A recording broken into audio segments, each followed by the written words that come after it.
Hi, guys. Thanks so much for joining me. I'm Lynn of Two Girls and a Book, and I'm very excited to have Melanie Gilbert as my guest once again. If you've been following the Fangirl Thursdays, then you know Melanie's been on here several times now. We've talked about each and every one of the books in her Faye Brothers Ever Afters series, and I'm a huge fan of them. I think the covers are absolutely stunning, and I'm very excited that we get to reveal the fifth cover tonight, which is Deal, and that's what Melanie is here to talk with us about tonight. So without further ado, let's get Melanie on here. Hi, Melanie. Hi. It's nice to be here with you again. Yes, you've become a regular. I'm very excited about that. It looks like our comments are working tonight. Thank goodness. They haven't been working in the last few weeks. So, hi, Heather. Thanks for joining us. Hello, Jenny. It's nice to have you guys here. Hi, Mary. Mary's become a regular as well. We're very excited to have everybody here with us tonight. You guys, I'm sure, are huge fans of the series, just like I am. And I've been very excited to see Melanie's unique take on these. So before we dive into more information about Deal and show you the cover, I am going to quickly read through the blurb for this one for you guys. So this is for Deal, and it says, "What would you trade to save those you love? Sloane Mercer is a teenage princess who works two jobs, runs a broken clan, and has no hope of things changing. When witches attack, Sloane is approached by a mysterious man with a deal. He can help her. Dell Danville is haunted by witches in his nightmares as well as his waking hours. Meeting Sloane is both the best and the worst day of his life. As guilt and fear eat at him, Dell learns the power of forgiveness from an unlikely source.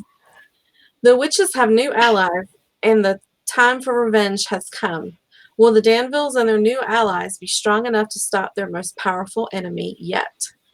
Ooh, sounds ominous, sounds intense, sounds exciting. What can you tell us about this installment? Okay, so Deal is a Rumpelstiltskin retelling, and Rumpelstiltskin is my favorite of all the fairy tales. And so, why is it your favorite? I don't know. I think it's because it's the one I could remember really well from elementary school. Reading it, it just, I don't know. I mean, it's like. There's nothing really like light-heartening and things like Cinderella and Little Mermaid. You know, there is a happily ever after, but there's no romance in this. The king who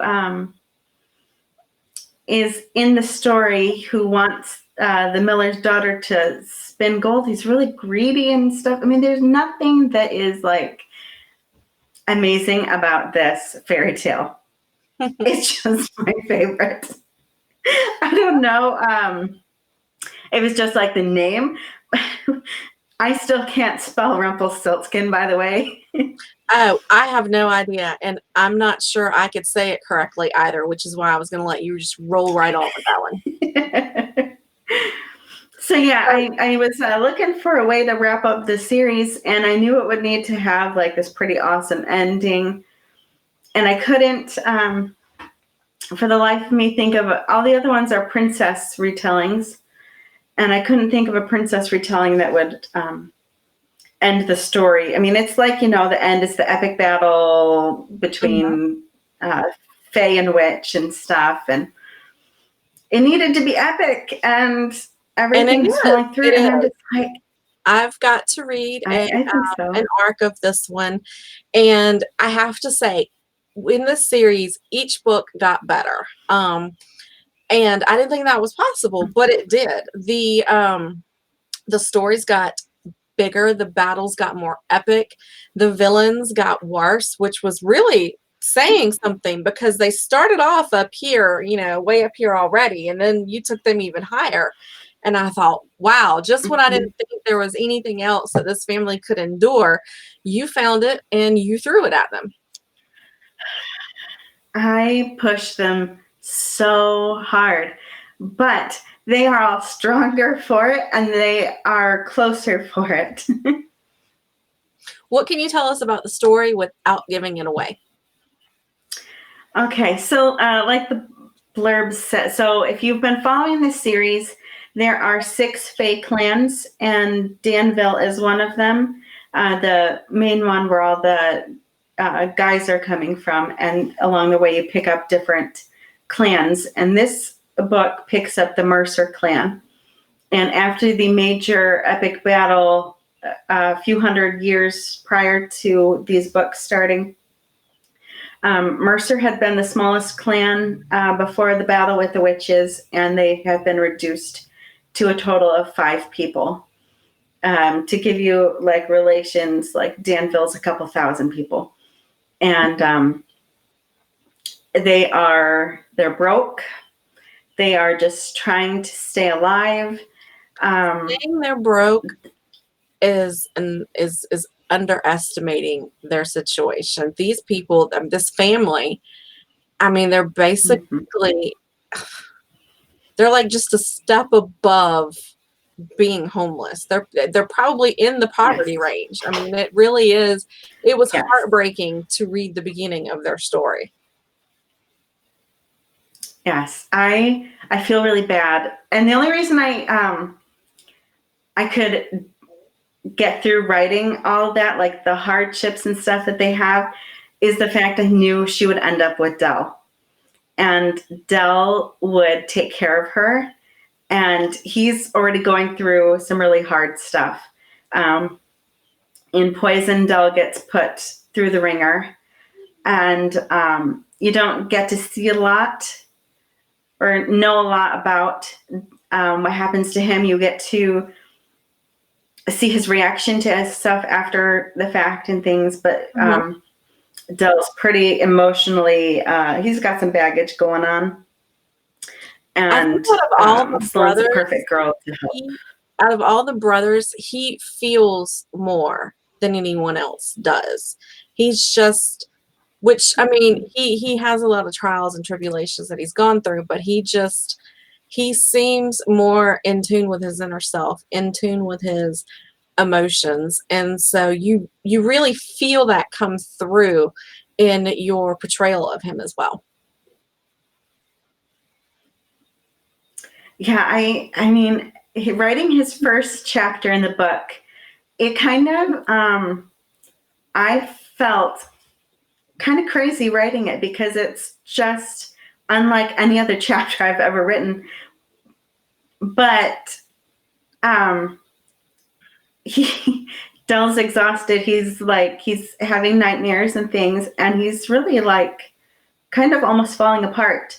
And so then when I was writing that chapter, I'm like, Dell needs somebody because he's got to have a buddy. So that's where Jordan came in. Jordan is another mage fae in the Danville clan and his former teacher.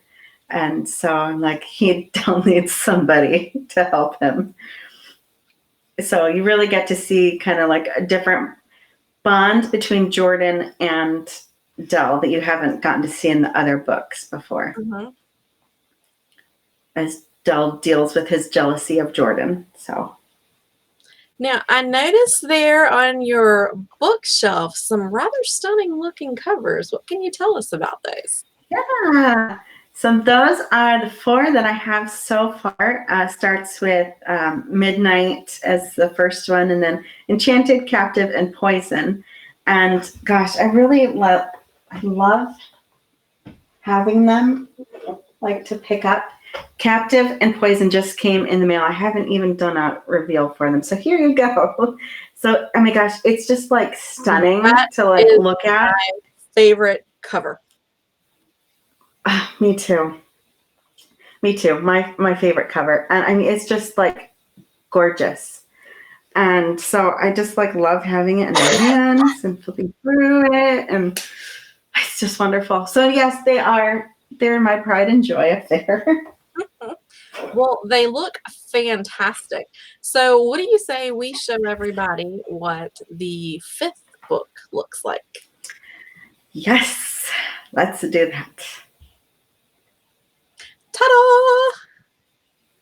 Yay! I love the purple and the pinks in this cover. It's really, really pretty, and the shimmer really comes out in just the cover reveal. So I think it's going to look spectacular in print. I'm really excited to see this one. I know, I'm so excited too.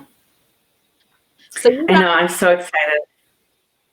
you Go guys ahead. have seen all of the covers. So why don't you post in the comments for us which is your favorite cover of all? Is it Midnight, which is the blue, Enchanted, which is the yellow, Captive in the pink, and then Poison in the black, and then we have Deal here in purple.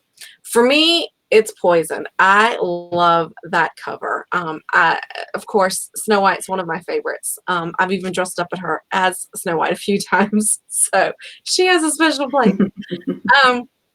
But I just think that the black and the shimmer and the model for that one is just stunning. So it's one of my favorites, absolute favorites. All the stories are amazing. And each time I read one, I say that I'm blown away and it's my new favorite. And of course, I feel that way about Deal as well. It's absolutely gorgeous and it looks spectacular. If you want to take a look at the blurb again for Deal, take a better look at the cover, and also get a sneak peek at my early review, you can do that now. It should be posted to the blog, twogirlsinabook.com/blog. Should be the last or the first available post on there if you guys want to take a look at that. I think it's gorgeous.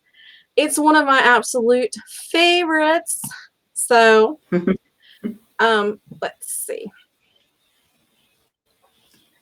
We've got any questions or what anybody's saying. Jenny thinks they're all gorgeous. Captive is Heather's favorite. I like the story behind Captive a lot. And I'll say this about the princesses in this series. Each one of them was so unique and so different. They all get along perfectly well, and that's fantastic, but they're all so different. They each had their own unique backstory. There was no just rehashing the same story over and over again, and they're all very unique, very different. So no matter which one you pick, they're all fantastic reads. It looks like Jenny mentioned that she's going to be picking up the entire set when she sees you at Once Upon a Book in Michigan. Hopefully the whole virus mess is over and done with by then, and we all get together for that fantastic event. Definitely looking forward to that one. Jenny, if you are planning to purchase all of the books, if you check out Melanie's pre-order, and you go ahead and get the pre-order submitted in, I believe she's doing a free gift or a goodie for people who are pre-ordering and doing the entire set. I am. And so I am doing gifts for those who order the entire set for signings. You will get your choice of one of the crest necklaces from the series. So like this one is, you can't see it super well, but it's a tree. And that goes with Poison. Mm-hmm. And then, I mean, obviously, like all the ones that you've seen up until this point are going to be there.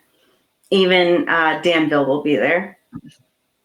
So yeah, you'll get your choice of what necklace you would like to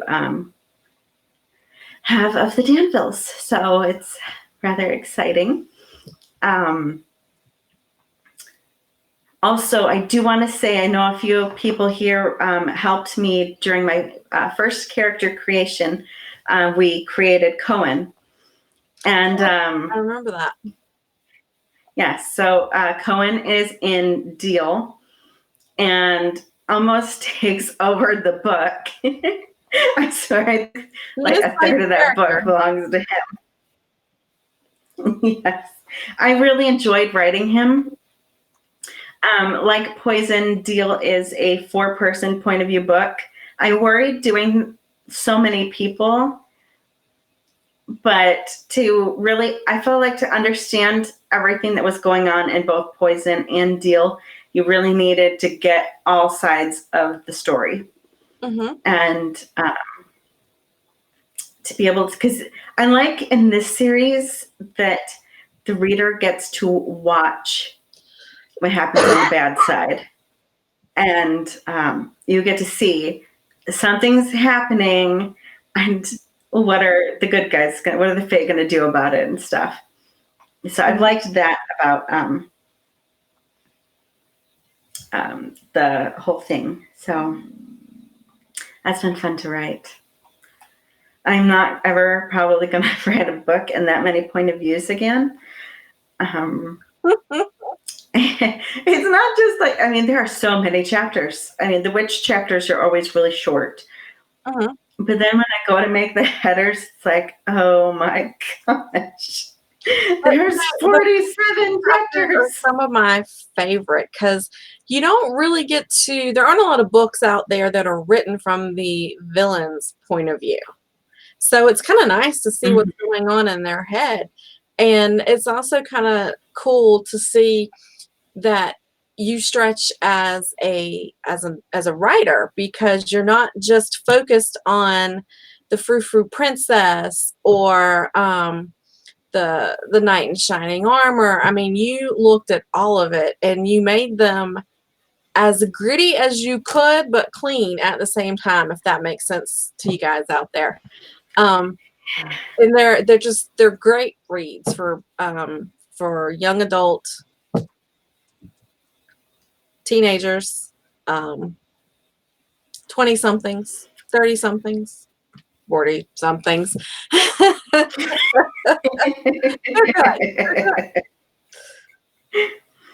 Oh, looks like Jenny has gotten in her pre-order. Yay, Jenny! You're going to be so excited Yes, to have them on your shelf. They really are gorgeous. I only have 2 of them on my shelf, and I'm not going to lie, I'm a little jealous because I want them all. I know. I keep thinking, if only Roanoke weren't canceled, if only we weren't a virus, but it's only a couple more months, Lynn. But I keep getting this book mail in, like every 4 or 5 days, I keep getting a book or something in the mail from an author that I pre-ordered from Roanoke. So being stuck at home in quarantine, for those of you who didn't know, I am at home. I have a compromised immune system because of my rheumatoid arthritis. So my doctor advised that I not be at work. And while in no way, shape, or form have I seen anything that said an insurance agent was essential, my office is still open, and management has gone the extra mile to make it safe for everyone. They're locking the doors, having clients call or email instead of coming in, but my desk was near the front door, so anyone that came to the door and knocked to drop off a payment or anything like that, I still had to open the door. I still had to be the handoff person. So it kind of defeated the purpose for me to be there. Thankfully, I do work with a great group of people, and so they're letting me work from home, and I really appreciate that. And my husband is currently quarantined now as well. They announced today via Facebook that we have our first confirmed case in Statesboro. So I let him know that he was not to leave and go anywhere else and bring anything home to me. So we are on lockdown for the foreseeable future, as most of you are as well. So yes, we are locked down here too. One of the My husband's a college student, and so he's stuck home with us. He gets to find out what the madness really is of being a stay-at-home mom. Yeah, he's finding out. My dogs are completely spoiled. They don't understand, of course, why I go into the office, because where you see me at now, my library and everything, is my office as well. So they have figured out that I come in here, and from 9 to 5, except for my lunch break and pee breaks, I'm here. So they've taken to laying in the hallway so they can see me through the door, or lounging behind my desk. And of course, every so often one will pop in and root my arm to let me know, hey, I'm here. But other than that, surprisingly, it's been very productive to be at home. And that kind of leads us a little bit into our next topic. As you all know by now, because Melanie and I have been shouting it from the rooftops, we are co-writing a book together. And I got to tell you, it's been quite the experience. Never say never. I have been asked this question so many times. Oh, you've been blogging for years. You write these great reviews. You do this, you do that. When are you going to write a book? And I always said, I have no desire to write a book. Don't want to. It's a lot of work. I don't want to make that commitment. Honestly, I don't know that I could write one. And then randomly, out of the blue, in the midst of all this madness, Melanie says, you want to write a book with me? I'm like, serious? Like, yeah. I'm like, okay. So apparently I have the madness virus going on at my house, because I don't know what I was thinking. But we've jumped in both feet, and I gotta say, we've started out pretty well, don't you think, Mel? Yeah. I mean, Lynn's first idea of writing a book with me was, you write it and I'll put in some stuff here and there. That's where we started. That's where we started. And then we get to okay, well, we're plotting out stuff, and then Lynn surprises me all of a sudden. She's like, well, I'll write the first chapter. I know. What was and I I'm like, thinking? Okay. I went from Melanie's gonna write it, send me a couple of chapters at the time, and I'm gonna do what I do. I'm gonna beta read it. I'm gonna flesh it out some more. I'm gonna throw in some more detail, because that's kind of my thing. No, somewhere along the way, we decided that we would write this book from 2 points of view, Melanie taking one and me taking the other. And probably the most surprising fact to that entire situation is that it was my idea to do that. The girl who didn't want to write. I mean, I just popped up and said, hey, I'll write that first chapter from Roman's point of view. And then I sat down and I started that chapter, and I thought, what was I thinking? Holy crap. It's not coming. And I kid you not, I wrote it and it was like 2, maybe 3 pages long. And I'm like, yeah, this is not going to cut it.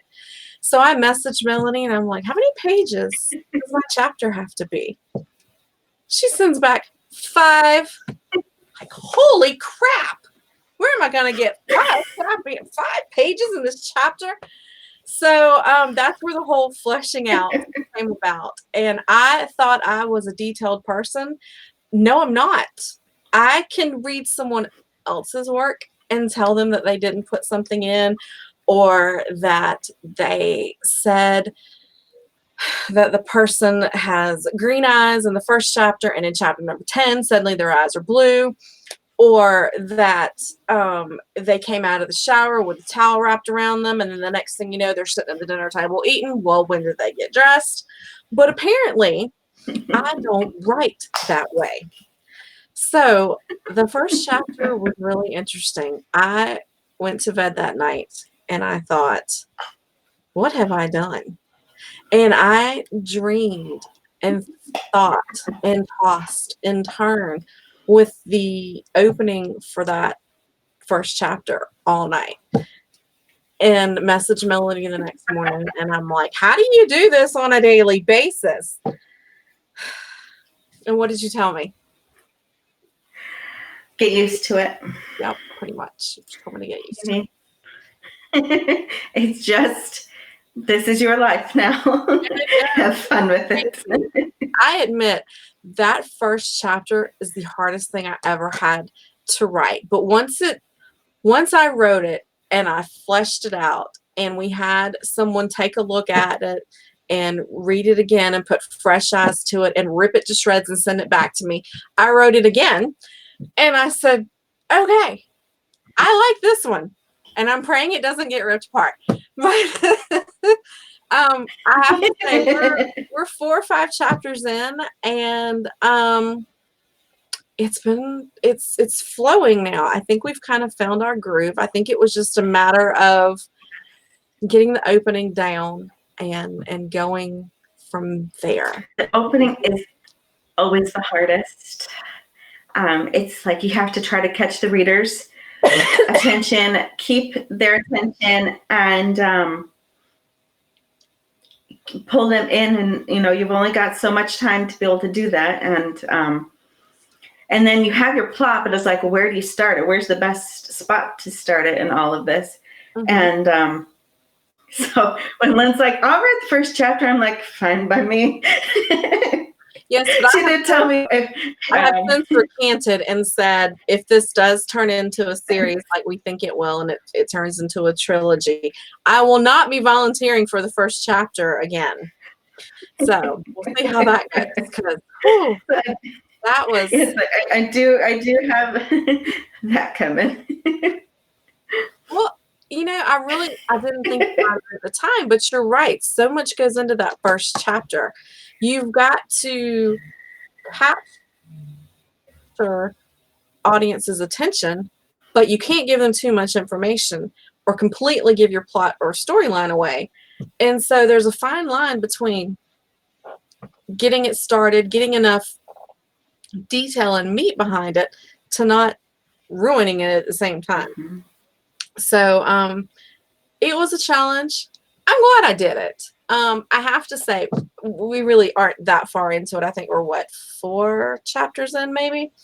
But I've already had this conversation with Melanie. I said, I think that writing this is going to make me a much better blogger and beta reader. Because 1, I blog like I'm having a conversation with somebody. So punctuation, correct language, and all that is not as important as it is, of course, when you're writing a book. So it's kind of retraining my brain to get me back into that mindset. But looking at the things that Melanie and our beta reader came back with, I saw the areas that I needed to flesh out and where I needed details and where I didn't need details. So I think after this is all said and done, going forward, the next book that I beta read after this, I feel sorry for that author because I'm probably going to rip it to shreds. And I'm going to blame Melanie. I'm going to blame Melanie. I can see it now. I don't feel the emotion here. What's he feeling?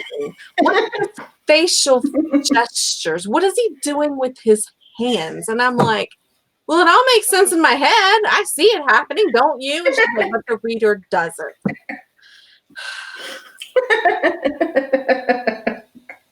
She typed back today or last, I think it was today.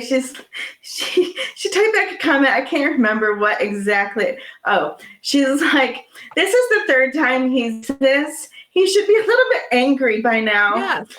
And she, what did you say? Like back or something like that.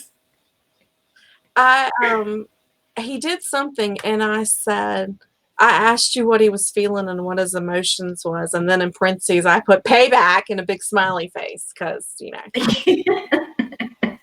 it's funny because as you're writing it, you see all that playing out in your head, so it makes sense as you're writing it to not initially include all of that information, but the other person reading it doesn't see what you saw in your head, so. It's a fantastic experience, and it's been a great learning experience, and it's going to continue to be an amazing learning experience. And Melanie has the patience of Job because, she's always so conscientious of telling me what I did wrong and then going to the next paragraph and go, oh, well, I just loved this. This is fantastic. And I'm like, yeah, she's such a mom. But, I appreciate it. She doesn't just beat me down.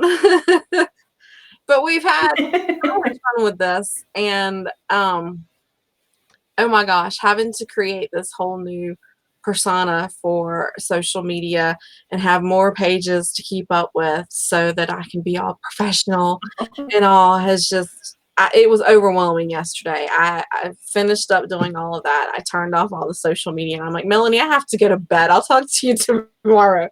Whereas usually we chat till, I don't know, 10 o'clock at night or whatever. So it's been a little crazy. But all that's fine now. Everything's set up. There's really nothing to do now but sit down and write. So that's what we're going to be doing.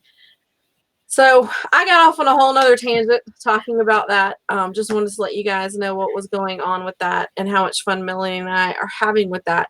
So if you have any questions about the fairy tale retelling series or the book project, go ahead and pop those over in the comments and we'll take a look at getting those answered for you.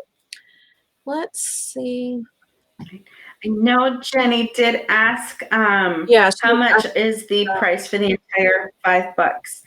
The current price for the $5, paperback is $40. And I'm really excited.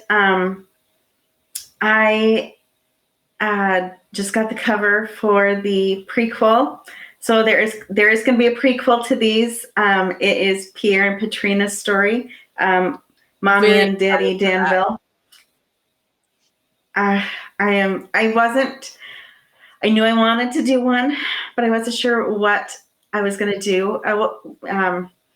It takes place in the late 1700s, and I'm like, that is not my time period. I am not a historical writer. That does not fascinate me at all.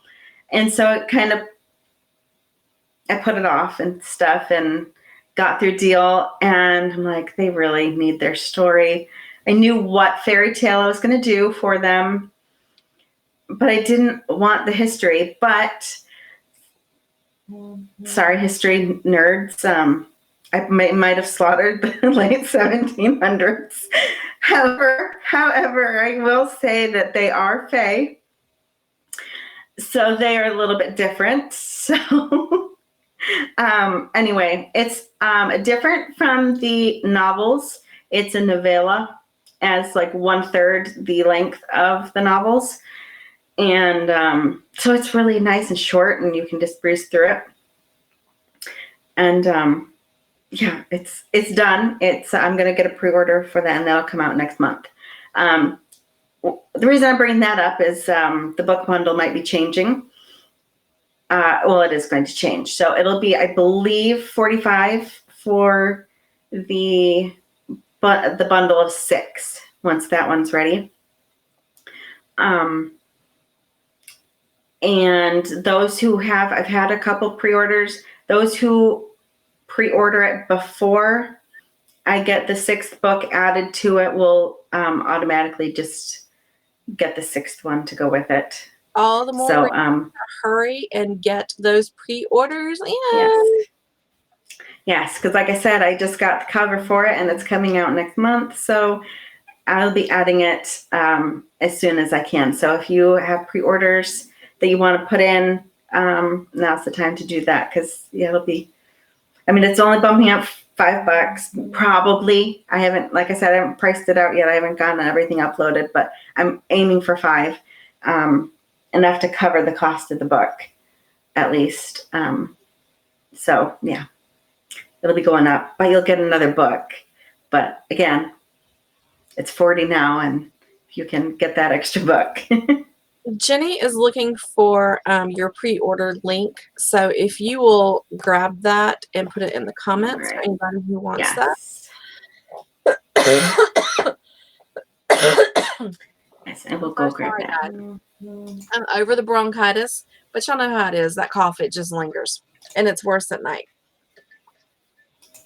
So I do apologize. And especially when you talk a lot and things. Yeah, I was telling Melanie I haven't coughed all day. At 7:30, it erupted. So That's how it goes.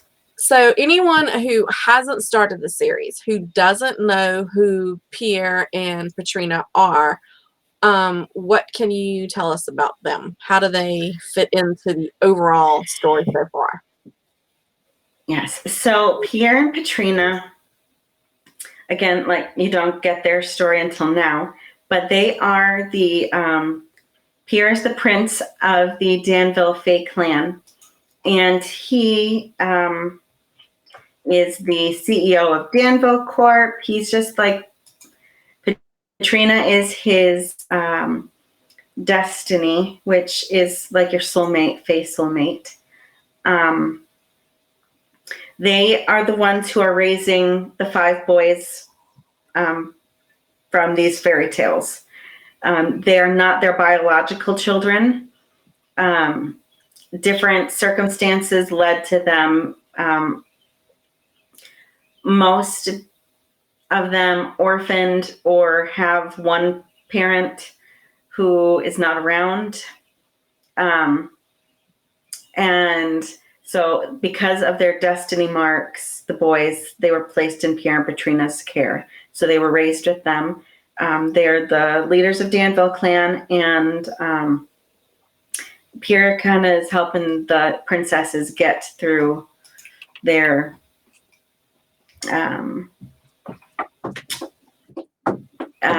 finding out who they are, what they are, and such.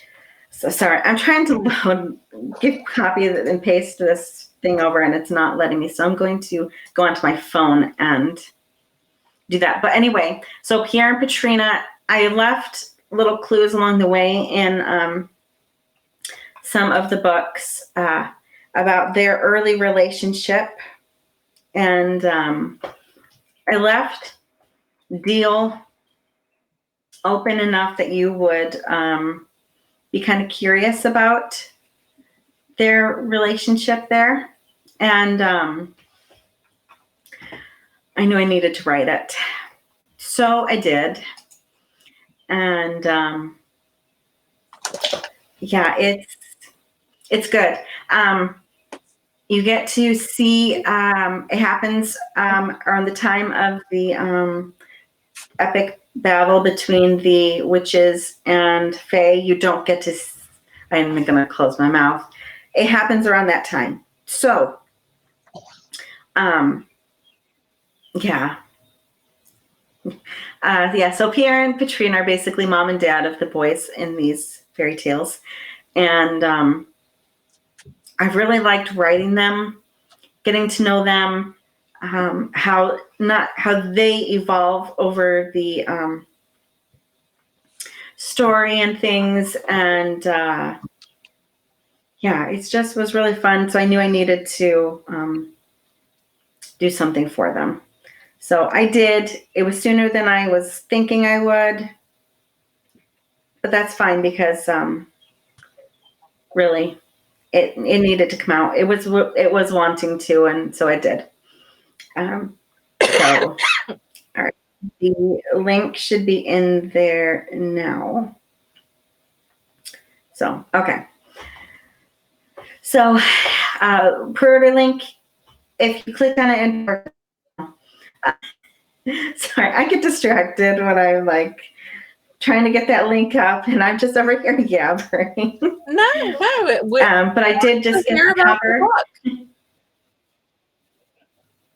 Yeah, so I just did get the cover for that today, and it's amazing. I love it. And it's a little bit different cover than the others, but it's in the same realm. It's gorgeous. And so yeah, yes, I did show Lynn. Yeah, so that'll be coming out in April 1st. Yeah. Throwing that out there. Can you repeat So, it? and Because I mean, I coughed, so I don't know if I drowned it out where everybody didn't hear it. What was the release date for Pierre and Patrina's story? I'm thinking April 21st. That's what I just got everything set, so I'll be doing the pre-order. So I'm aiming for, the 21st. And what So is April the 21st. deal? Deal will be on Tuesday, the 31st. So I Now, just, there's no pre-order up or anything. I got the information for that. Before we came on, I know you Huh? were working on, before we came on, you were working on the pre-order. Did you get links for that yet?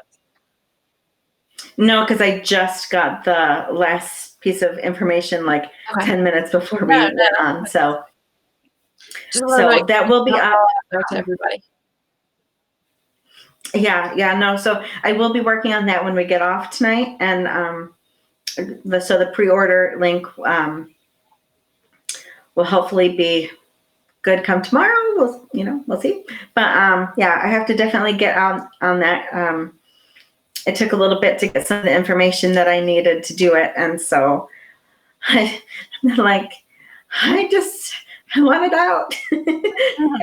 And it's kind of crazy. Like, I was thinking back, like, I started writing Midnight on April 1st of last year.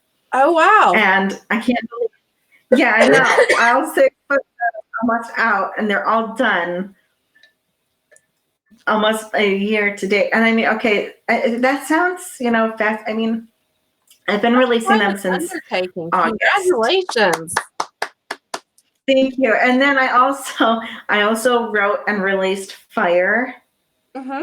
And I did Healing and Love for my Elemental series. And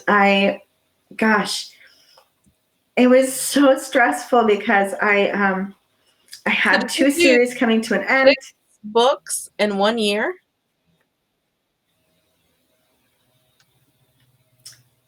I did 7, 8 books in 1 year. Wow. I know. It was crazy. But it's a lot of writing. My husband, like I said, my husband's a college student. My boys are young, and he was gone for like 14 hours a day some days. And like, we would see each other in passing, like, hi, it's really nice to see you. We still live in the same house, and goodbye, have a good day. And so the boys would go to bed and I would write. The boys would take a nap, I would write. Mm-hmm. This whole self-isolation quarantine thing has been interesting, as far as having our oldest home and not in school. So I guess that gives me a prequel to what summer break's going to look like. Yes, thank you. Yes, Jen. It was quite the undertaking there, but it was fun. Let's see. Enchanted gave me the hardest time.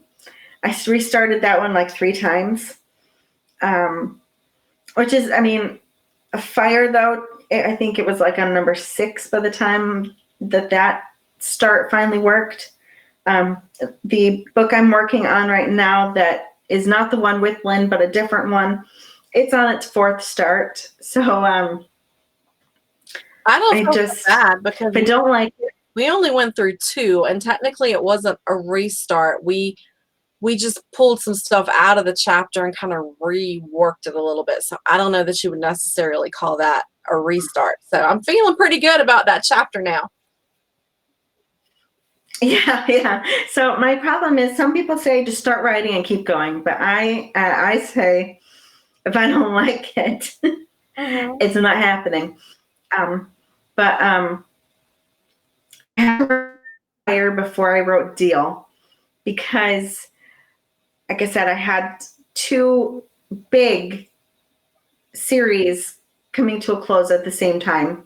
It took me almost a year to write Fire because it was so overwhelming. And I feel really bad for my readers, and I thank you all so much for being patient. But it was so overwhelming to give them a good ending.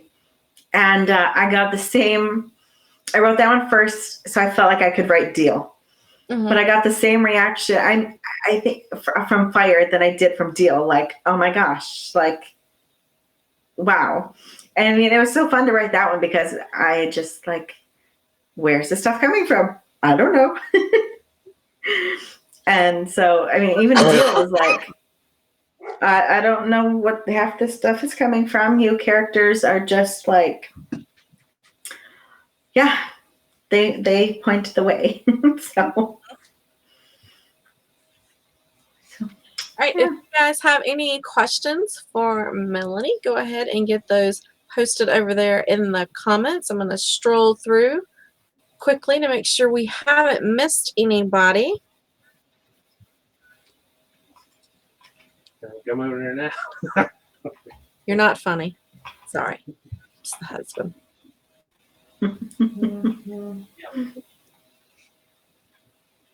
He was looking for the dog. She's not going to leave me. Ah. She's like, oh, I'm not going. My boys finally calmed down. I haven't heard them Went to bed. Yeah, I don't see anything I else. was a little worried. They were so hyper.